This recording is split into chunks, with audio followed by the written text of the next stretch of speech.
Welcome to Along the Way, Stories from Life, a podcast produced by Still Point Theater Collective.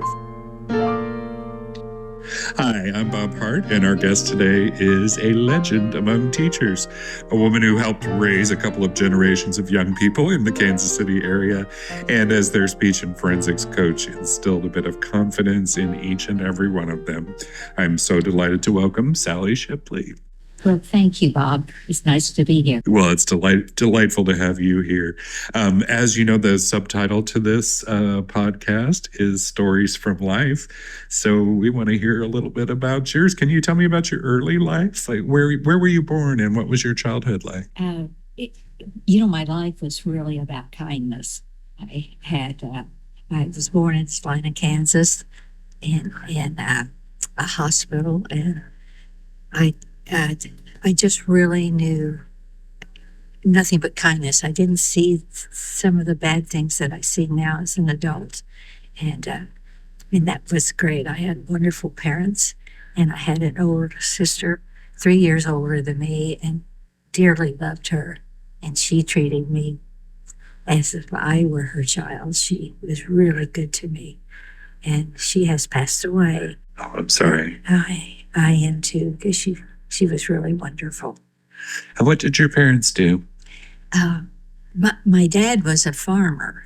And then when our farm wasn't very large, it's 80 acres, he decided that he'd better do that on the side. So he went to the county and was a road maintainer for several years. Then he decided that we should move to Salina and that he could get a better job. And so that's what we did. We moved to Salina, which I thought was just a tragedy. Why was that? Oh, because I was out on a farm near Culver, Kansas, and loved the people and loved all the neighbors and their animals. And, it was really a great friendship out there. That's great. Did you always know as a young girl that you wanted to be a teacher, or did you have another ambition at any point? Oh, yes. I always wanted to be a veterinarian. Oh, really? Okay. Never in the world thought I'd be a teacher, but it was a great choice. I'm glad that I got to be a teacher and meet the fine people, especially in the students that I was fortunate to have. And what made you make that segue from veterinarian to teacher? I think realizing that I probably didn't have the background in my schooling, I would be behind as a veterinarian. And so I thought, maybe I could do this. I knew I liked kids, and I knew I liked people, and it was really a good choice for me. Oh, that's great. Now, were you a good student in school? Did you have a subject that challenged or frustrated you? Why, no. It's a thing that I probably didn't like at all was math and science. But I know I was a good student, and I really liked school, and I had classmates that I had for probably 17 years, the same classmates, and really liked them, thought of them as family. Have you had a chance to see them over the years at reunions? Oh, sure. And not only reunions, but also calling and talking and writing. So it's been great to be able to stay in touch with them. Oh, that's great. Now, where did you go to college, and what was that experience like for you? Well, I thought that I would probably go to K-State. That was a big dream. And when it got time to go to K-State, I didn't seem to have the money to do that. So I stayed in Salina and worked at a Dillon's grocery store. I was a checker. And so with that money, I could pay my tuition at Marymount College. It was an all-girls Catholic school. Mm-hmm. And had you been raised Catholic, or was that just a coincidence? That was just a coincidence. But I certainly enjoyed it and liked it, and went through the Catholic life, what we had to do to join the Catholic Church. And I really enjoyed learning about that because I had a lot of friends that were Catholic. But I didn't choose to do that. I chose to say a Presbyterian. Uh-huh. And so you said it was an all-girls school. Uh-huh.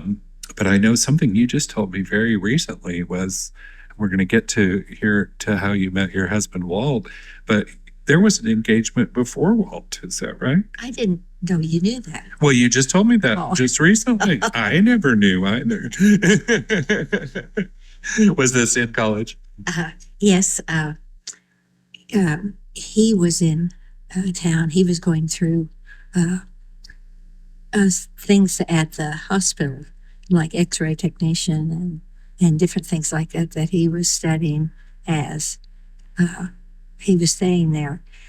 And I met him at a dance. It was SIAC that was on Wednesday nights, and I met him there, and I thought he was kind of interesting. And so we were engaged, I think, 5 years.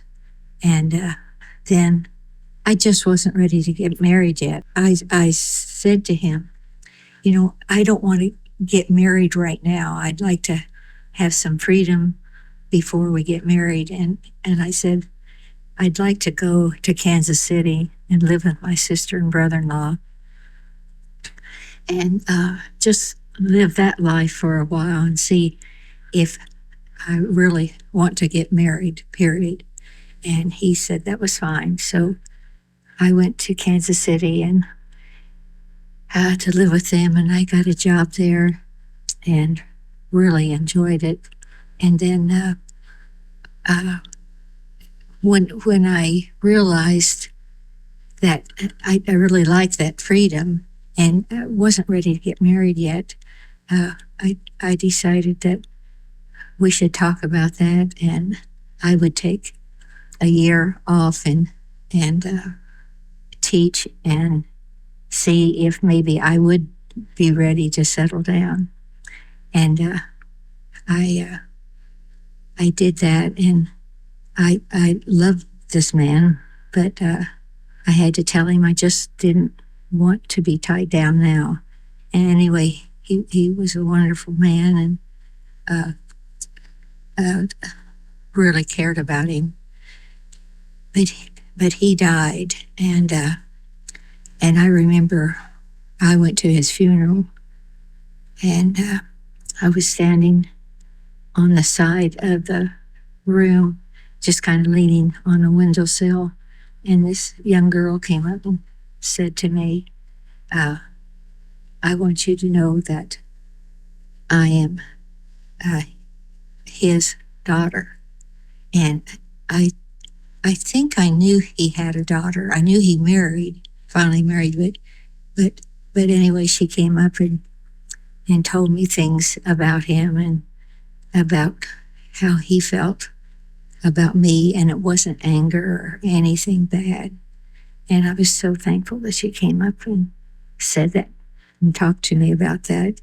She was really a nice young lady, and he wanted a child so bad. He really got a good one. Oh. Now, when did you have the good fortune to meet Walt? Was that in Kansas City? Yes. When I moved to Kansas City, I stayed with my sister and her husband, and Walt was her husband's best friend. They both were motorcycle enthusiasts, and so they did a lot of competition riding. And so then they came out to Salina and rode in competition, hill climbs and enduros and things like that. And so I just got to know Walt. I didn't particularly think of him as anything but my brother-in-law's best friend, and he didn't think of me as anything else either.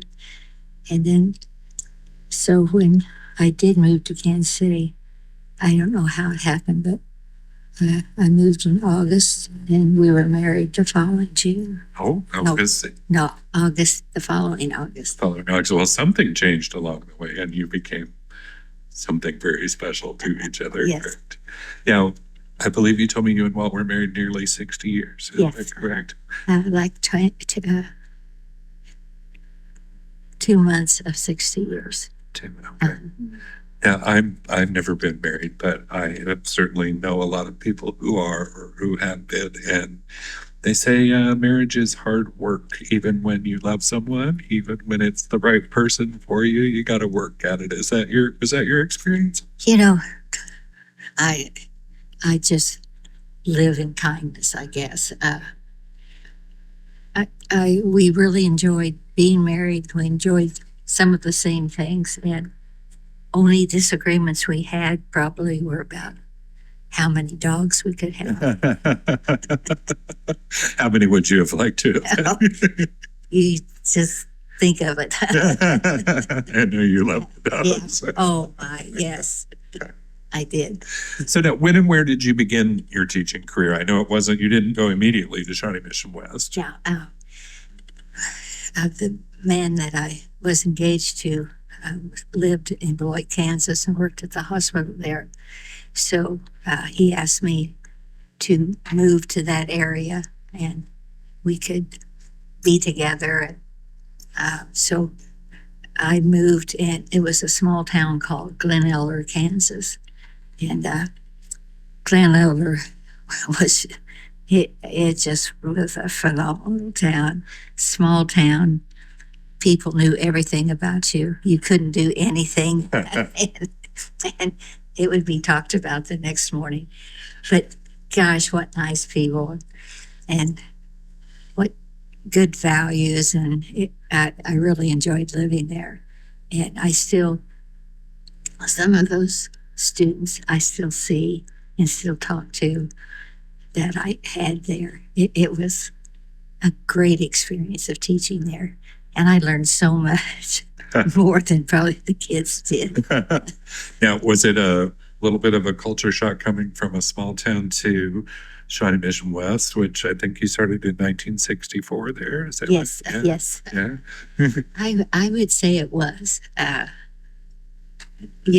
would maybe have, like Glen Elder, I would have maybe 3 in a class, where at Shawnee Mission West, I would have 25. And, but I enjoyed it so much, I didn't worry or whine about the class size. I just enjoyed that age as student, and I'm so lucky the life I've had, and what all I've learned from the students, as well as their parents. And I was always afraid of parents. I always thought they'd think I was too silly or something. Now, did you start out when you first came to West? Were you right away the speech and forensics coach, or did you have to build up to that? Yeah, I had one sophomore English class, and then I had 4 classes of speech 1. And as we got into speech 1, I just enjoyed interp and acting and things like that. That my speech classes became more like the forensics class had ended up to be. And so that was a good thing. And soon I had, all forensics classes. And then we found that we could compete. And so we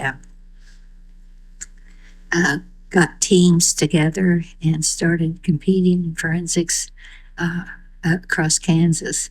And it was really good. The kids enjoyed that, and I enjoyed it. I learned so much. There's so much literature that I still had to find. By being with that class, that's what happened. And so that was really fun for me.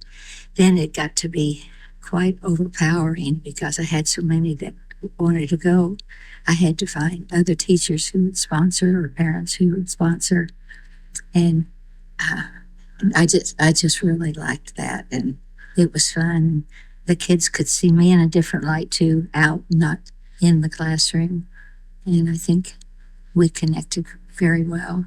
Or anyway, I thought we could. I'm sure you did. Yes. The one of the things that you're famous for is the roll call question, which, for those who aren't familiar, it's just basically when you're taking attendance, you have a question of the day, like if you had a superpower, what would it be? And each student would, as they stood up to let you know they were there, they would answer the question. I wonder, did you create that yourself? I know it's been borrowed by a lot of people since, myself included. Good. Just somehow I knew that they had to have comfort in that classroom.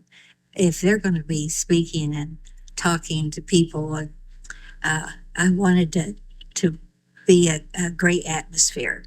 So I said on the first day, I will have you stand and just say your name. And so that we all get to know each other's names so we can have a friendly classroom. And I said, you stand tall, speak out, so everybody can hear you. And so we did that for about a week. And then I said, I'm going to add something else. And some of it was maybe, what was your favorite holiday memory, or what was, just something out of that they didn't have to stop and prepare for. And then I told them, you don't have to worry now. You've given your first speech, and people know something about you, and it's just kind of a nice atmosphere. We know something about each other, and we'll try to keep doing this as long as it's working for us. And it really worked. And gosh, I've used that in all my years of teaching, that roll call question, even when I had adults, and it worked with them too. And it was funny how now, years later, some of those kids will come up and say to me, they're not kids anymore, do you remember when so-and-so said that about the dog or the cat or something? And so they remembered and they liked that. And it really did make the class comfortable, and it made me comfortable too. I've really enjoyed that.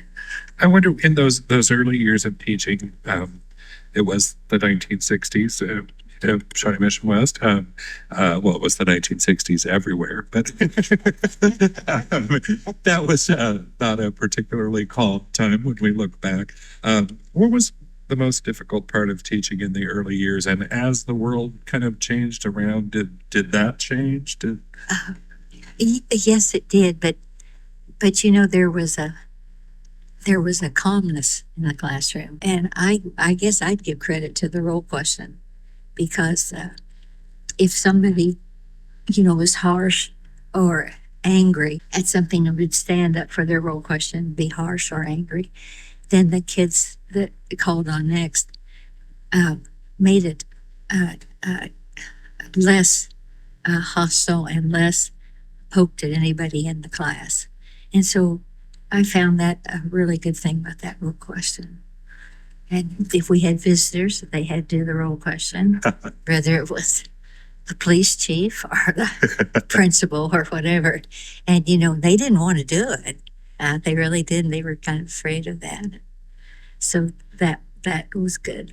Was there a specific point when you started to realize you were having a really profound and positive impact on your students? No. No. I never thought that way. The one thing I did think is, just how neat this kid is. Or just think that's what he said and what he said 3 or 4 days ago. And I didn't think it was me. I thought, they're just coming around. They're just nice people, and they're thinking more positively than negatively. Yes. Yeah. Which brings us to a Sally Shipley trademark. You were known to use the phrase "be positive" a lot. That was all of your students heard that. Why did you emphasize that so much? Well, I didn't realize I did until a couple of days when Lisa said to me, "You always said be positive." I didn't realize I was saying that. Oh, really? Uh-huh. It was a common common phrase. Was it? Yes, and I'm sure we probably all needed it. I'm a former student of yours, as is Lisa Wagner Carollo, who you mentioned. She's the producer of this podcast, and yes, we all heard it a lot, and I think it was helpful. But I wondered, was it necessary? Were we not being positive, or was it just more of a philosophy of yours? No, you were probably making fun of us. We're probably doing that. And I just didn't realize that, but that was, well, I really liked having a good atmosphere. You know, some kids came to school in such bad situations, and we want everybody to be noticed and feel wanted and loved. And that just sounds so phony, but it wasn't. It was. It doesn't sound funny. Not coming from you, it doesn't. But I did. I really enjoyed the classes and you kids, and thinking that I'm still talking to two of you today. And that you're talking to me. Yeah, you have so many years of former students, and they're in all walks of life at this point. And a lot of your former students have become, theater professionals or work in the film or entertainment industry or whatever. You have a couple of really high-profile former students in Paul Rudd and Jason Sudeikis, two really fine actors. I wondered, is it gratifying to you when they say, as they both have, that you were an important figure in their lives? I don't think of it that way. I think of haven't they done well? They've really made names for themselves, and are good people, and they both were very honorary. But everything they did, they always did in front of us, so everybody was included. But yes, and I'm so happy for them, to get the recognition, because so many of you did so many important things, and you don't get that recognition. So I love it when you shine. Right. Yeah. For just as many of the ones who've chosen to go into some sort of performance career or entertainment, there are others in every conceivable profession who just are more confident, who can stand up and speak in a meeting, because maybe going back to that roll call question. Yeah. Do you take just as much pride in that? Oh, you bet. Yeah. Oh, that's wonderful. There are some things I've just always wondered about you. No, these are real. These are like shallow things. I know how much you love a good script and entertainment. I wonder, did you have a favorite actor or actress, and do you have a movie that is your all-time favorite? Yes, but it was in the days where the only time you got to go to the movies was on Saturday when your folks would you're Right. down to shop, and they take us and put us in the theater. And of course, it was always Roy Rogers movies. So Roy Rogers. I remember that now. You loved Roy and Dale, didn't you? I did. Yes. And followed them a lot in books, magazines and things. And I thought they were the ideal couple.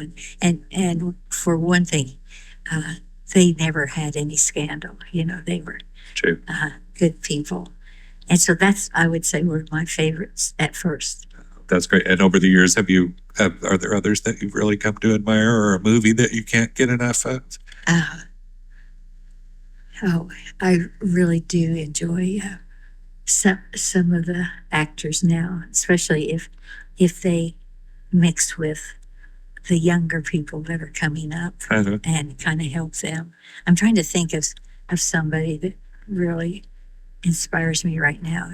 I can't think just off the top of my head. No problem. I won't pressure you. Okay, so you mentioned animals earlier, and I know that about you. I know you are a big animal person. If you had to pick your favorite, I'm assuming, but I don't want to put words in your mouth, the dog. Is the dog your favorite? Yes, but many others are very close by. Oh, okay. Well, do tell. Does this come from growing up on a farm? Oh, I'm sure it did. Yeah.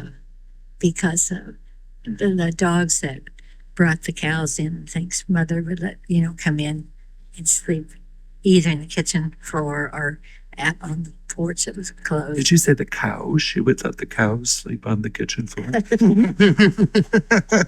I assume I misheard. No, I no, the cows, the dogs brought the cows into the yard Okay. where the barn was. I'm sure some of them got in the house. I just didn't know it. Well, I'm sure they probably did. So, a funny story that I didn't know about until fairly recently, but apparently everyone else did. But one of my good friends in high school was a guy by the name of John Whitell. And I understand you had a funny incident with him in class. Would you care to share with us? Get that name right, John Whitell. Whitell. John Whitell was such a fun kid. But, you couldn't have fun with him because he just ran off with whatever you were doing. And one day, I wouldn't let kids chew gum in class because we were in speech class. And so I didn't want them chewing, and we were watching them wobble that gum around their mouth. And so I've just given this speech about that, and John Whitell was chewing his gum. I just walked over to him. I said, "Spit that out." So he did, in my hair. Did it actually lodge in your hair? I mean, was it difficult to get out? Well, I had to have help. The room just really quieted down because you couldn't touch my hair. You couldn't make fun of my hair. And here you spitting gum in my hair. All right, John Whitell, I hope you're, regretting this moment. I would love to see him share that moment. He was really a fun person. But people were scared because that hair was important to me. Oh, this is I can't believe I wrote this down as just a casual question in the midst, because it's a big one. But what's the greatest lesson you think you've learned in your life? I think kindness. I really think that is. Yeah. Kindness touches everybody. And this sounds silly, but I sit in a room with other people and I see people that need to be noticed. And so I can do it by walking by and reaching down and touching them and saying something like, "Oh, it's nice to see you," or, just something, but they were noticed. And I do that in a room where I can't get up. I pray for that person so that maybe somebody will notice them that day, because it's so hard to be noticed. And if you're shy, and so I hope that helps. Yes. And I hope people will pass that on. Oh, I hope so. My dear late mother used to tell me a piece of advice she would always give was, if you're at a party or a gathering of some sort and there's a person looking left out, sitting off by themselves, I want you to be the one to go up and say something to them. And I always tried to follow that, although she could have added a part about boundaries, but but it was good advice, and I know it's the same thing that you're saying. Do you realize how beloved you are by all your former students? And what does that feel like? Is that uncomfortable, or does it give you some comfort? I'm uncomfortable talking about this. I just hope it's true that they do think that I helped them in some way, but I don't just accept it. Good. Okay. I think a lot of students, wherever they went to school, if they were fortunate, they had that teacher, that one that made a difference, that they talk about it, and you're that one for probably more than I can count. Thank you. Would you want to share a couple of your favorite memories from your life so far? One related to teaching, and maybe just one from your personal life away from school. Okay, the one from teaching. I always try to do something different. The administration didn't seem to think it was a good idea, but the first day of school, I took a class out and sat on the ground in a circle, and we talked about some things, went around the circle, and what administrator likes seeing a class sitting out in the grass. Yeah. And so the next day, we sat back out on the ground. And I said to them, now, this isn't what class is going to be like. You're not going to see me as a kind of a sad, weepy little woman. We're going to have fun in this class. But I said, yesterday my dog died. And I said, I just couldn't be happy and positive. And they said, oh, and I said, but it's fine. So we'll have a better time in class after you know what to do with. And the next day, we sat out on the ground again. The administrator still was standing at the window. And we got seated. Here, one of the boys brought me a dog. And a new puppy? Oh my goodness. And I said to Walt, Walt won't let me keep him. He said, we're not going to have any more dogs.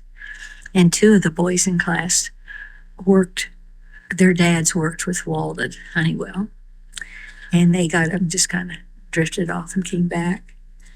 And then a third one came back and said, I just talked to Walt, and he said, bring the damn dog home. Isn't that funny? And this was one in a long line of dogs for you and Walt. Yeah. Yes. Well, I wonder, as we all are getting older, I haven't at this point in my life experienced feeling different on the inside than I ever did. Of course, things are happening on the outside that I can't control. But I wonder, in your experience, do you feel different than when you were 5 or 12 or whatever? I really don't, because I just really enjoy people. That's my phone. Oh, okay. That is Sally Shipley's phone. And this is from a man that I started first grade with. And we went all through grade school and then first part of high school. And then we moved to Salina. But he's my age. I'm surprised he'd even call. So you have different ringtones so you know who it is. Yeah. Because they just announced it was Dale McCall. So you still feel the same on the inside is? And I think it's because I just really like people. And I really like when I see kindness in people. And when I see that they've married a good man.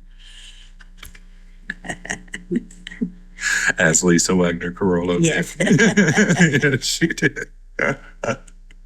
So, with so much emphasis, as you've explained to us, on positivity and kindness, I wonder what was the greatest act of kindness anyone ever showed you?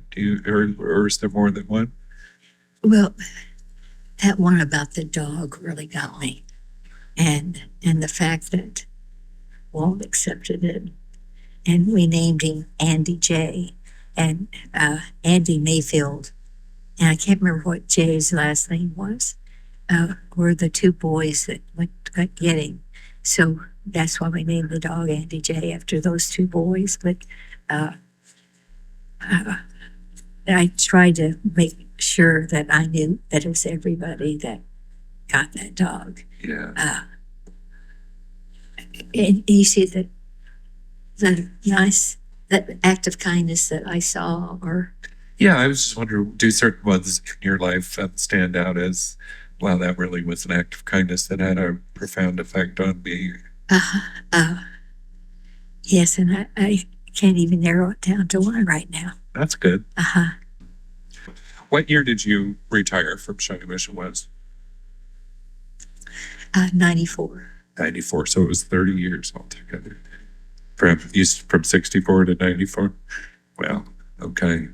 So we're, by the way, we're taping here at the Overland Park Christian Church, which is just about a mile from Shawnee Mission West. Do you look back? Well, I won't put words in your mouth. How do you look back on those 30 years? Oh, just grateful. Just grateful. You know, when I came to Kansas City, I came with kind of a heavy decision to make and different things. And how I ever got Shawnee Mission West, I don't know. But it was, I think, the best. I just think it was really a good school. May I share a funny story that you told me about? I won't use any names, I promise. When Lisa and I were in school, and I understand it changed over the years, but room 123 was where you had speech and forensics. And of course, it was, the room was filled with all the plaques and bowls and trophies and everything won over the years. But it could get kind of rowdy, a little loud sometimes. And one of my favorite teachers, apparently, besides you, was in the room next door and apparently said to you one day, I want to get this quote right. She said, "We tried to learn in my classes." I can remember her this day. Kids running out, and here she's out in the hall with me. And how can I defend myself? I had to ask her to repeat. Isn't that funny? Oh, I laughed a lot when you told me about that. She was a great teacher, too. She was. And she could have been, really mean about that. Because I deserve that. Well, Sally, I just can't tell you how delighted we are that you would come out and do this for us. This is our first podcast, and to have you as our first guest is just such an honor. And thank you for doing it. And thank you. And I forgot all about it being something that you were going to do something with. Yes. Well, this is all the brainchild of Lisa and her father, Richard. They came up with this earlier. He's since passed away, sorry to say, but it was their creation, and we're hoping to keep moving it forward. So, I hope it'll be what you want. Yes, well, thank you again, and New Year's to you. We all love you. Thank you. I love all of you too, including the husband. How's it sound, Dad? I like that better.